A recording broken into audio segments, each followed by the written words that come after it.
Makan, tidur, nonton YouTube, juga di rumah. Namun aku bahagia karena Tuhan menjaga. Papa, mama, kakak, adik, kami sehat semua. Aku bersyukur padamu, Yesus. Engkau baik, sungguh baik untuk selamanya. Aku bernyanyi, aku bersukacita. Tuhan selalu beserta, walau di rumah saja.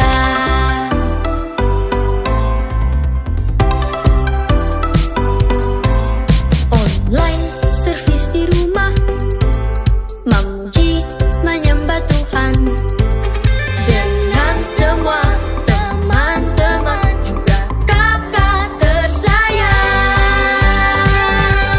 Aku bersyukur padamu, Yesus. Engkau baik, sungguh baik untuk selamanya. Aku bernyanyi, aku bersukacita. Tuhan selalu beserta, walau di rumah saja.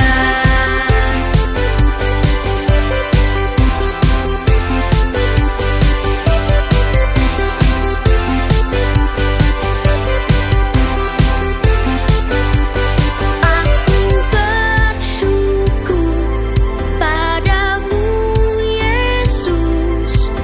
Engkau baik, sungguh baik untuk selamanya. Aku bernyanyi, aku bersukacita. Tuhan selalu beserta, walau di rumah saja.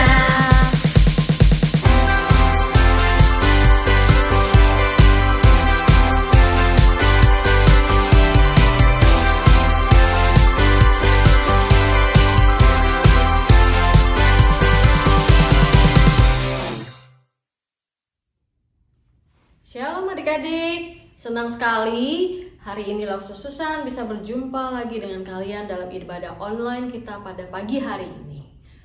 Mari kita siapkan hati kita untuk masuk di dalam ibadah. Kita angkat pujian, Saatku Menyembahmu.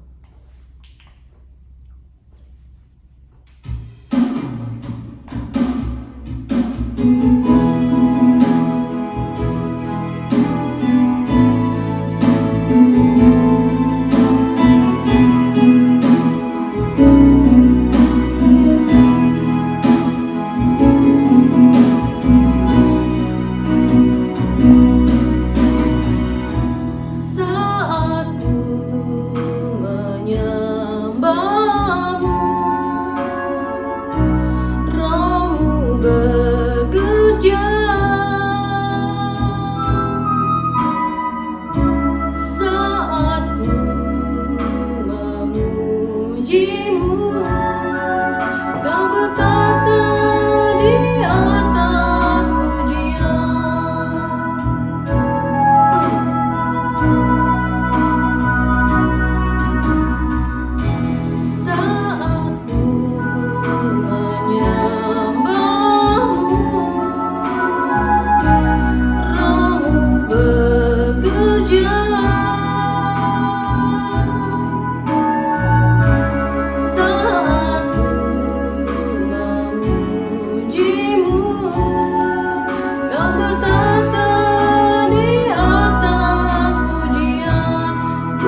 Dengan lebih sungguh lagi kita naikkan pujian ini.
Terima kasih kami berkumpul bersama Tuhan Yesus.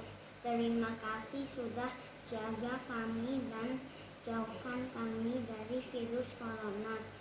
Tuhan Yesus tolong urapi gembala kami, lause sekolah minggu dan teman-teman sekolah minggu. Berkati kami semua dengan kesehatan di dalam nama Tuhan Yesus. Kami sudah berdoa, haleluya, amin. Kristus Yesus datang ke dunia menghapuskan semua dosa-dosa kita. Hanya Dia yang sanggup menyelamatkan seluruh dunia. Mari kita sama-sama naikkan pujian Juru Selamat Dunia.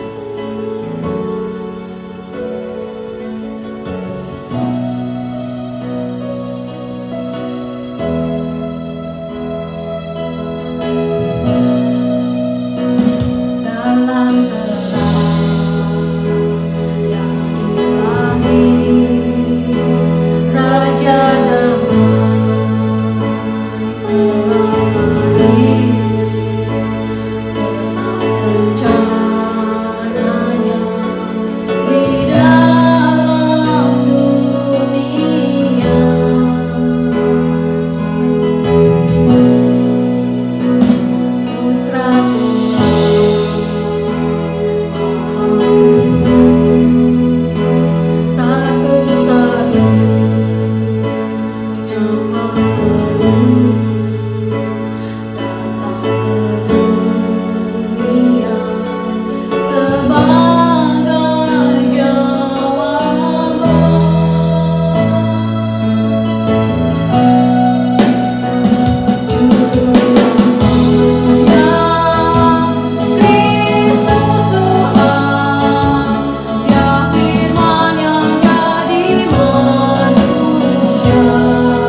anak-anak semua, kembali lagi dengan Lause Robi hari ini ya. Hari ini Lause yang akan membawakan firman Tuhan. Walaupun hari ini kita masih belajar firman Tuhan online, ibadah online, biarlah kita tetap semangat ya adik-adik semua untuk tetap kita beribadah setiap minggu di dalam Tunas Remaja ini ya. Kita mau bertumbuh bersama. Oke, kita hari ini mau belajar tentang firman Tuhan, kebenaran firman Tuhan hari ini tentang Kristen dan duniawi ya. Apa itu kekristenan atau rohani, apa itu duniawi ya. Tapi sebelum kita mendengar firman Tuhan, kita akan berdoa terlebih dahulu. Yuk kita berdoa. Bapa dalam surga, kami mengucap syukur untuk segala kebaikan-Mu, karena Engkau Allah yang baik, Engkau Allah yang sungguh berkuasa atas kami. Kami bersyukur untuk segala pemeliharaan Tuhan, penyertaan Tuhan dalam seminggu ini ya Tuhan, sudah kami lewati dalam studi kami, pelajaran kami, Tuhan memimpin. Terima kasih untuk orang tua kami, Tuhan sudah berkati juga. Hari ini kami mau belajar firman Tuhan, sertai kami, pimpin Lause yang akan membawa firman-Mu, biarlah Tuhan sendiri yang pakai. Pimpin setiap kami yang akan mendengarkan firman Tuhan, biarlah Tuhan juga sendiri boleh memakai telinga kami untuk dapat mendengar dengan baik, dan juga Roh Kudus yang akan boleh membuat kami mengerti akan firman-Mu. Terima kasih Tuhan, kami siap untuk mendengarkan firman Tuhan. Di dalam nama Yesus kami berdoa dan bersyukur. Amin. Nah, tadi Lause sudah sedikit memberikan apa judul kita ya hari ini, yaitu rohani dan duniawi ya. Nah, hari ini kita mau belajar tentang hal itu.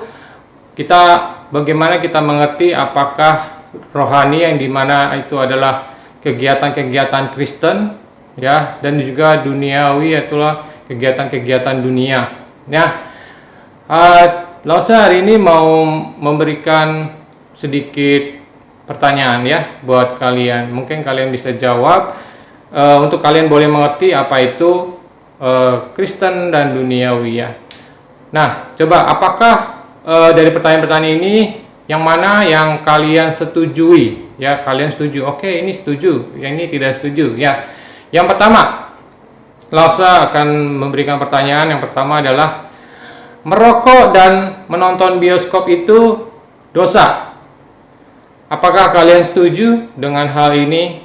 Dengan pernyataan ini, merokok dan menonton bioskop itu dosa. Oke, kalian jawab ya. Oke, yang kedua, lebih baik membaca Alkitab daripada bermain dengan teman. Ayo, kira-kira kalian setuju nggak? Lebih baik membaca Alkitab daripada bermain dengan teman. Itu yang kedua ya. Kalian jawab ya. Oke, yang ketiga, pergi ke gereja lebih penting daripada mencuci piring di rumah. Nah, ini nih, pergi ke gereja sama mencuci piring. Lebih penting pergi ke gereja daripada mencuci piring. Oke, kalian jawab juga ya. Kalian setuju atau tidak? Yang keempat, yang terakhir pertanyaannya, sebaiknya aku mengikuti apa yang dibuat teman-temanku, walaupun itu perbuatannya kurang baik, tidak baik, tapi aku ikuti supaya aku dapat nanti suatu saat dapat memenangkan mereka untuk Tuhan ya, dapat membawa mereka kepada Tuhan. Coba kalian jawab, apakah kalian setuju dengan pertanyaan yang keempat? Oke, kalian sudah jawab 4 pertanyaan. Nah, banyak orang Kristen dan juga mungkin banyak orang-orang yang lain di sana ya, banyak membagi hal-hal tersebut menjadi 2, yaitu hal yang rohani dan hal yang duniawi ya, hal-hal bersifat dunia. Nah, contohnya kalau saya kasih contoh dunia, hal-hal yang dunia itu adalah misalkan tadi menonton bioskop, menonton film di bioskop, kita mungkin berdansa, merokok, mencuci piring, ngobrol ya, kemungkinan kita banyak hal lain. Mungkin teman-teman bisa, adik-adik bisa memberikan contoh. Nah, mungkin yang lain ada hal dunia, hal rohani. Nah, hal rohani contohnya adalah pergi ke gereja mungkin kita baca Alkitab, mungkin kita berdoa, ya adik-adik ya. Nah itu hal-hal rohani yang contoh-contoh hal rohani yang mungkin adik-adik bisa tambahkan lagi ya hal-hal rohani yang lain ya. Nah dua hal ini terkadang orang Kristen banyak membagi ya. Jadi melakukan hal rohani dan membedakan lagi hal-hal yang duniawi. Jadi terkadang kita nggak boleh kita ke bioskop nonton film gitu ya, atau kita mencuci piring nggak boleh karena kita harus melakukan hal-hal rohani saja ya, seperti ke gereja, beribadah, baca kitab, berdoa gitu ya. Jadi hal-hal rohani saja yang kita boleh lakukan. Supaya tujuannya apa kita melakukan hal rohani? Mereka membedakan itu tujuannya apa sih gitu ya. Nah agar mereka bisa lebih kelihatan lebih hidupnya lebih kudus ya, hidupnya lebih kudus di hadapan Tuhan, mungkin juga dilihat orang ya gitu ya adik-adik ya. Tapi pertanyaannya apakah tepat ya demikian pernyataan bahwa kita harus membedakan antara hal yang bersifat kegiatan Kristen dan juga kegiatan yang dunia ya? Apakah kita tepat membagi dua kegiatan ini terpisah sehingga seakan-akan orang melihat kita melakukan hal-hal yang rohani itu terlihat ya?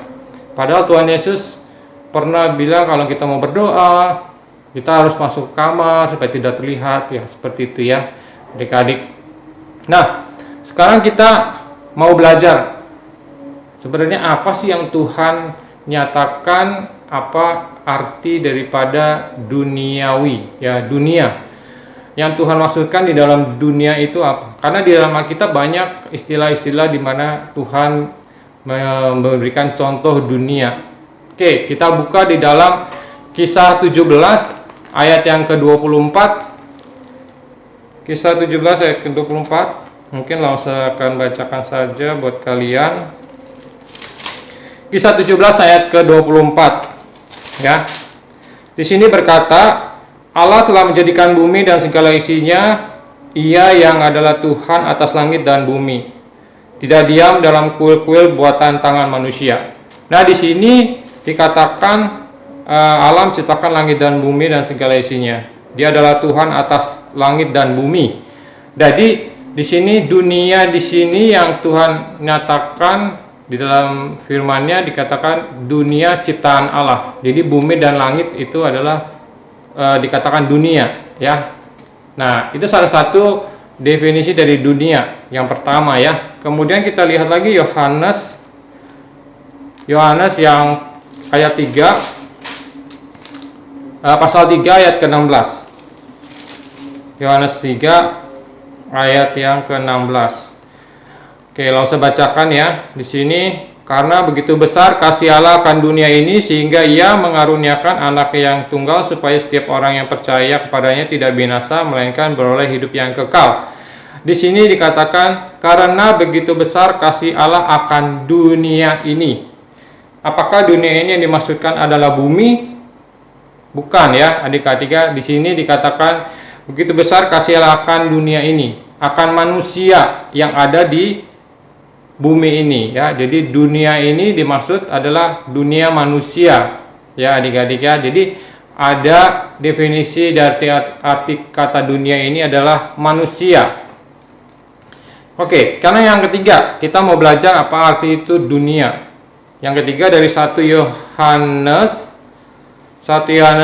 ayat pasal ke-5. 1 Yohanes pasal ke-5 ayat ke-19 ya adik-adik. 5 pasal 19. Oke, kita baca ya. Mungkin langsung yang bacakan, kalian baca di rumah masing-masing, tinggal kitab masing-masing. 1 Yohanes 5 ayat 19. Kita tahu bahwa kita berasal dari Allah dan seluruh dunia berada di bawah kuasa si jahat. Nah, di sini dunia di sini apa artinya? Dunia di sini adalah keseluruhan sifat kehidupan manusia secara roh ya. kehidupan manusia secara roh itu dikuasai oleh si jahat. Ya, jadinya dunia ini secara roh itu dikuasai oleh si jahat. Tapi kalau dunia secara bumi itu memang buatan Tuhan, dan di dalamnya ada manusia, dunia manusia. Tapi lebih ke rohnya itu adalah dunia yang dikuasai oleh iblis, ya. Itu. Jadi topik hari ini kita akan membahas tentang dunia yang penuh dosa yang dikuasai oleh si jahat. Sekarang kita lihat sifat-sifat duniawi, sifat-sifat dosa itu apa saja sih yang dikatakan dalam dunia penuh dosa itu, ya. Kita lihat dari 1 Yohanes 2. 1 Yohanes 2 ayat ke-16. Ayat 16, ya. Adik-adik, dunia yang penuh dosa. Sifat-sifat apa sih yang ada di dalam dunia yang penuh dosa itu yang Tuhan mau ajarkan? Oh, ini loh sifat-sifat yang tidak boleh kita lakukan, ya adik-adik. 1 Yohanes 2 ayat 16. Sebab semua yang ada di dalam dunia, yaitu keinginan daging dan keinginan mata serta keangkuhan hidup, bukanlah berasal dari Bapa melainkan dari dunia. Nah, di sini dikatakan bahwa ada dua hal. Jadi pertama adalah keangkuhan ya, keangkuhan hidup. Yang kedua adalah apa? Keinginan daging. Keinginan daging itu banyak, ya. Jadi kalau keinginan daging itu adalah keinginan mata. Jadi kita mau melihat yang tidak baik, ya. Mungkin bisa hal-hal yang harus kita tidak lihat, tapi kita lihat, ya. Kemudian yang kedua keinginan diri sendiri, ya. Seperti kita greedy atau rakus, kita tamak, kita mau menguasai sesuatu yang bukan milik kita, ataupun kita inginkan sesuatu lebih dengan tujuan yang tidak baik, ya. Contohnya rakus, mungkin cinta uang, mungkin kita matre gitu, ya, ataupun kita ingin terkenal, adik-adik, dan lain-lain hal, ya. Keinginan daging banyak sekali, ya. Nah, itu yang Tuhan ajarkan bahwa hal itu tidak boleh kita lakukan sebagai anak-anak Tuhan, karena Tuhan sudah mengingatkan bahwa itu bukan berasal dari Bapa, tapi berasal dari dunia, karena dunia ini adalah dunia yang penuh dosa, ya. Yang kedua tadi adalah keangkuhan, ya. Keangkuhan itu kita merasa diri kita lebih pintar, kita merasa diri kita lebih berkuasa, kita merasa diri kita kaya, ya. Kita merasa diri kita lebih hebat gitu. Jadi kita nggak perlu Tuhan. Jadi adik-adik, kita merasa diri kita tuh mampu, ya. Nah, itu Tuhan tidak inginkan. Karena dulu di dalam kisah Perjanjian Lama bahwa bangsa Babel mendirikan menara, Tuhan tidak mau keangkuhan, ya. Jadi Tuhan akhirnya menghukum bahwa hancur daripada menara Babel itu, ya. Nah, disinilah keangkuhan manusia itu datangnya memang dari dunia, memang dikuasai oleh dosa, yaitu udah pasti tidak lepas, ya, dari manusia. Tapi Tuhan, sejak kita mengenal Tuhan, kita harusnya tidak lagi melakukan itu, ya, adik-adik, ya. Nah, jadi apa arti keduniawian, ya? Keduniawian, ya. Jadi artinya adalah kita mencintai dunia lebih, ya, lebih daripada Tuhan, atau kita fokus hidup kita hanya untuk memuaskan keinginan diri kita, bukan untuk kemuliaan Tuhan atau bukan untuk Tuhan, ya. Jadi kita mencintai dunia itu lebih dari Tuhan, atau kita fokus hidup kita memuaskan diri kita, ya, bukan untuk kemuliaan Tuhan. Nah, juga yang kedua, tadi yang pertama mencintai dunia lebih dari Tuhan. Yang kedua adalah sikap tindakan kita terhadap sesuatu atau terhadap orang lain atau terhadap diri kita sendiri atau pandangan dan pikiran-pikiran kita itu tidak untuk Tuhan. Jadi kita berpikir, kita sudah dalam hati atau dalam pikiran kita sudah berpikir tentang sesuatu yang memang itu tidak boleh menurut firman Tuhan. Hal-hal yang belum kita lakukan, tapi kita sudah pikirkan yang tidak baik ya. Apalagi kita misalkan ingin melakukan, misalkan temannya melakukan sesuatu, kita mau membalas. Misalkan kita udah pikirin mau membalas, nah dalam pikiran kita itu sikap kita ya, itu duniawi karena kita dikuasai oleh dosa. Nah, dengan sikap dan pikiran kita itu akan menghasilkan apa? Tindakan yang duniawi, yang penuh dosa. Akhirnya kita melakukan hal itu ya, adik-adik semua. Jadi itulah keduniawian, kita terbawa oleh memang dunia ini. Memang kita ada di dalam dunia ini, tapi Tuhan mau kita tidak melakukan semua itu ya, hal keduniawian. Contohnya kita lihat ya yang tadi ya, uang itulah hal dunia ya, materi. Tapi Tuhan menciptakan uang tidak tujuannya baik ya. Jadi tidak ada kesalahan dalam Tuhan menciptakan uang. Tapi bagaimana kita menyikapi terhadap uang itu ya? Apakah kita menyikapinya dengan tujuan yang baik atau kita menyikapinya dengan tujuan yang tidak baik? Ya, bagaimana kita menyikapi? Bisa aja uang itu kalau kita sikapi dengan baik, tujuan baik, kita boleh memberikan untuk pekerjaan Tuhan, untuk gereja, untuk menyumbang anak-anak yang kurang mampu, ya, dengan tujuan yang baik, ya, untuk sekolah, untuk hidup, ya. Nah, tapi kalau kita menyikapinya dengan tidak baik, dengan tujuan yang tidak baik, uang itu bisa kita gunakan untuk tujuan yang tidak baik, misalkan membeli narkoba atau minum-minum, atau uang itu bisa bikin foya-foya ya, bisa kita gunakan untuk kejahatan ya. Jadi tergantung ya. Jadi segala sesuatu yang Tuhan ciptakan itu adalah baik adanya, tujuannya baik, cuman hanya kita saja yang bagaimana menyikapi terhadap hal-hal dunia ini ya, adik-adik. Nah, bagaimana sekarang kita mau, apa yang Tuhan mau kita lakukan ya sebagai orang Kristen. Nah, kita hidup dalam dunia yang penuh dosa ini, yang pasti kita tidak boleh bergantung kepada dunia ini atau kita ikut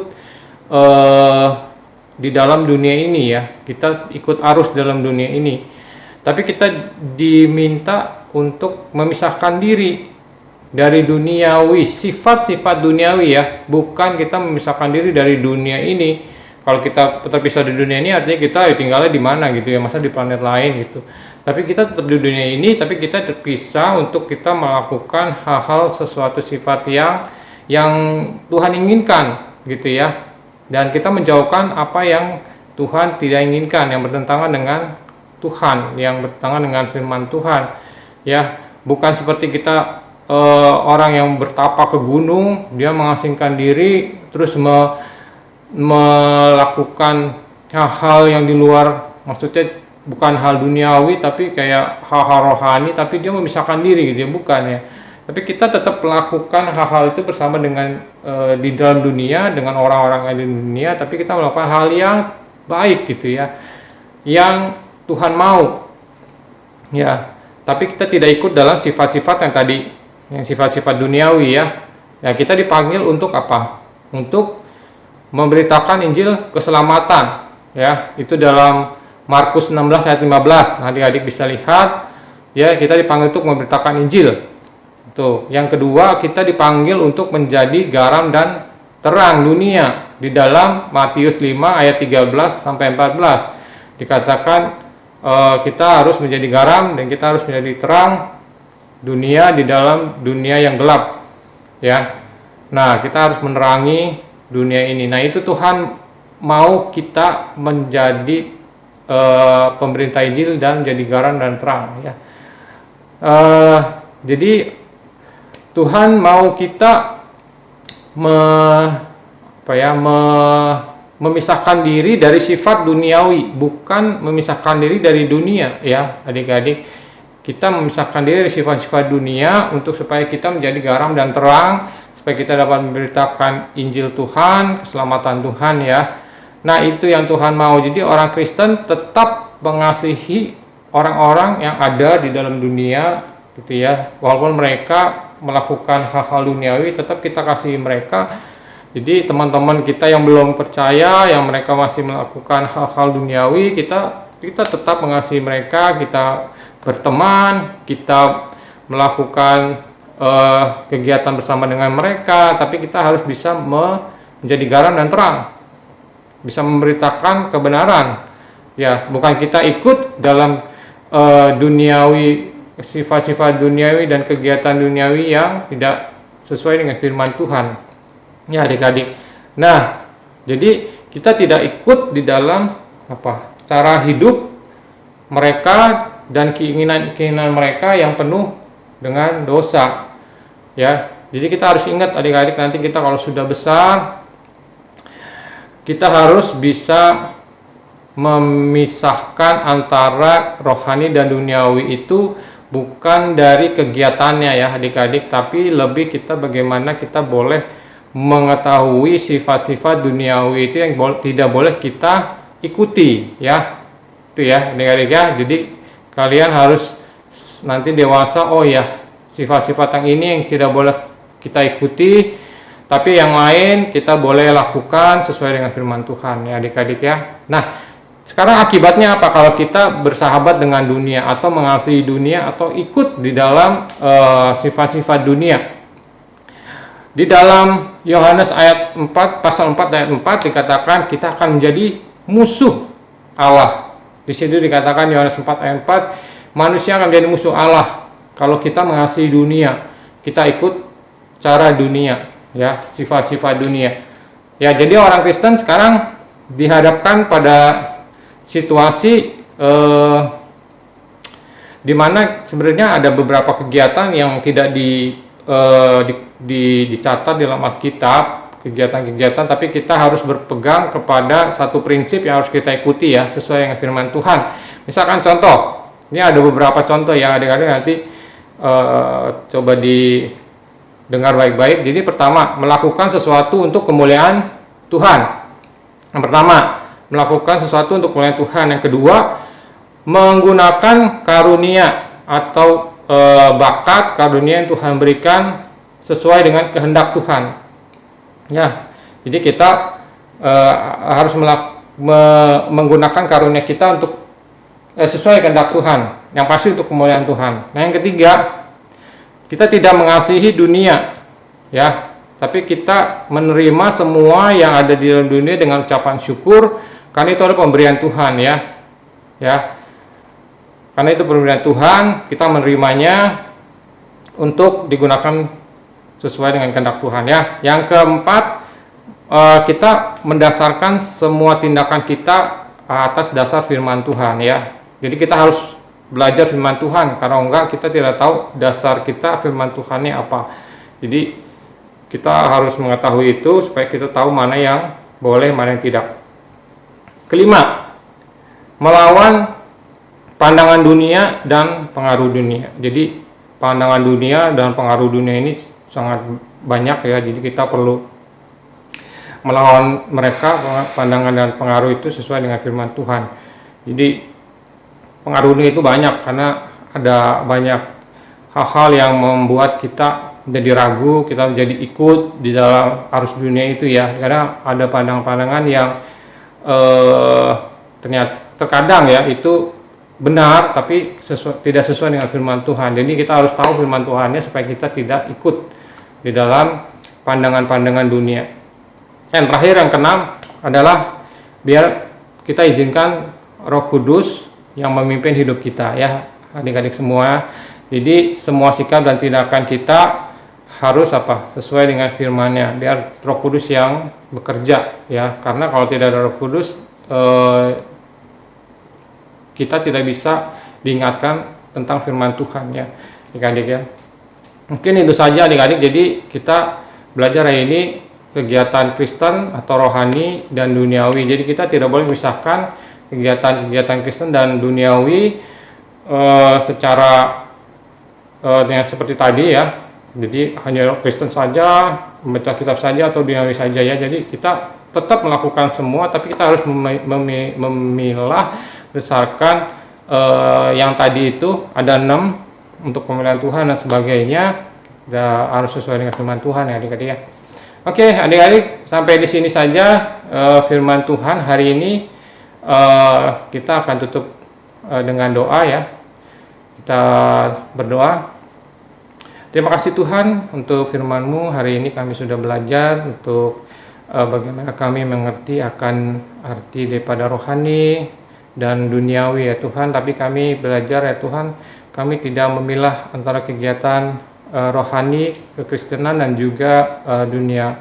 Biarlah kami boleh belajar untuk dapat mengerti berdasarkan dengan melakukan tindakan-tindakan kami berdasarkan firman Tuhan dan kebenaran firman Tuhan, dan juga sesuai kehendak Tuhan dan tujuannya untuk kemuliaan Tuhan.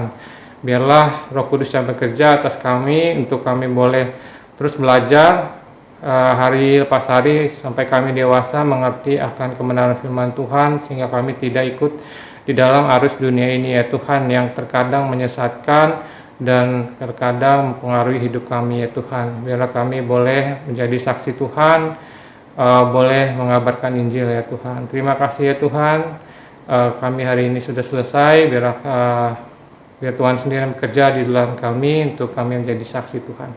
Terima kasih Tuhan, kami berdoa dan bersyukur untuk firman-Nya. Terima kasih di dalam nama Yesus kami berdoa dan bersyukur. Amin. Oke adik-adik, sampai di sini firman Tuhan kita ketemu lagi di minggu yang akan datang ya adik-adik ya. Oke adik-adik.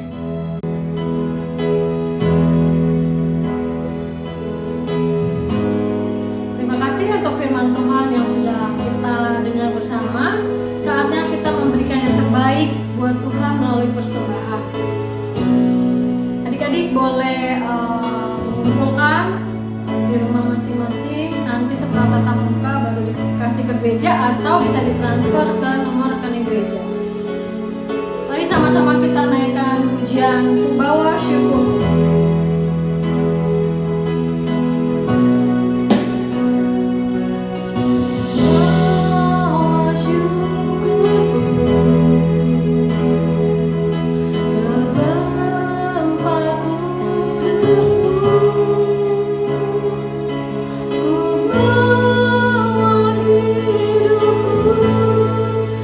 Dan pujian bagimu.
Mari sama-sama kita masuk dalam doa. Bapa dalam surga, terima kasih Tuhan untuk firman Tuhan yang boleh kami dengar. Saat ini kami membawa sedikit persembahan yang semuanya berasal daripada-Mu. Terima kasih Tuhan untuk berkat Tuhan di dalam keluarga kami. Biarlah persembahan ini Tuhan bisa Engkau pakai untuk memperluas pekerjaan-Mu di sekolah minggu kami. Tuhan, biarlah kami serahkan setiap langkah kami, setiap pikiran dan perbuatan kami di hari-hari ke depan ke dalam tangan pimpinan-Mu saja. Terima kasih Tuhan, hanya dalam nama Tuhan Yesus kami berdoa dan bersyukur. Amin. Shalom adik-adik, sampai jumpa. Padamu Yesus, Engkau baik, sungguh baik untuk selamanya. Aku bernyanyi, aku bersukacita. Tuhan selalu beserta, walau di rumah saja.